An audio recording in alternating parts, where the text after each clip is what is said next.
Bharat express రైలు సేవలను నర్సాపూర్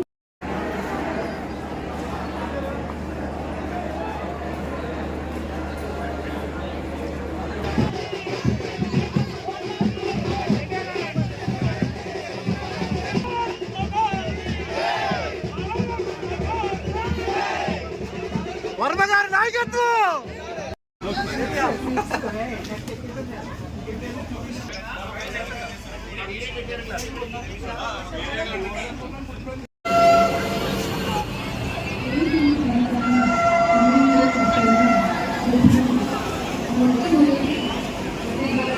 పాలకొల్లులో ఆకువేడిలో ఉండిలో గుడివాడలో పెద్ద ఎత్తున వేడుకలు జరుగుతూ ఉన్నాయి.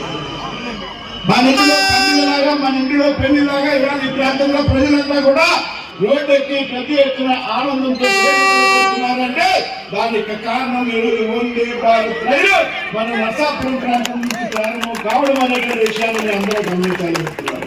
మిత్రులను మీ అందరికీ తెలుసు, నర్సాపురం ప్రాంతం భీమవరం ప్రాంతం ప్రగతి సాధించినప్పటికీ అభివృద్ధి చెందినటువంటి ప్రాంతాలు అని చెప్పి కూడా బ్రాంచ్ లైన్ లో ఉన్నాయి. రైల్వే పరంగా మనం లూప్ లైన్ లో ఉన్నారనే విషయం అందరికీ కూడా తెలుసు.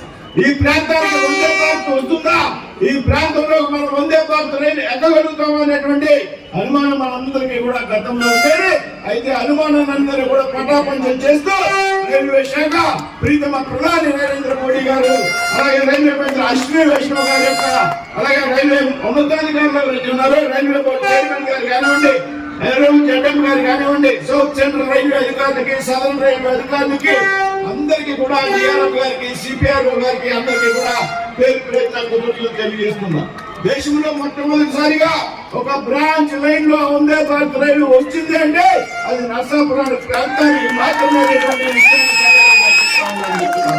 మిత్రులారా, నరేంద్ర మోడీ గారు పదే పదే చెప్తా ఉంటా, ఎక్కడైతే రైల్వే యొక్క కనెక్టివిటీ ఉంటుందో, రైల్వే అనుసంధానం చేపడతాయో ఆ ప్రాంతంలో అభివృద్ధి వేగంగా జరుగుతుంది అనేటువంటి విషయాన్ని.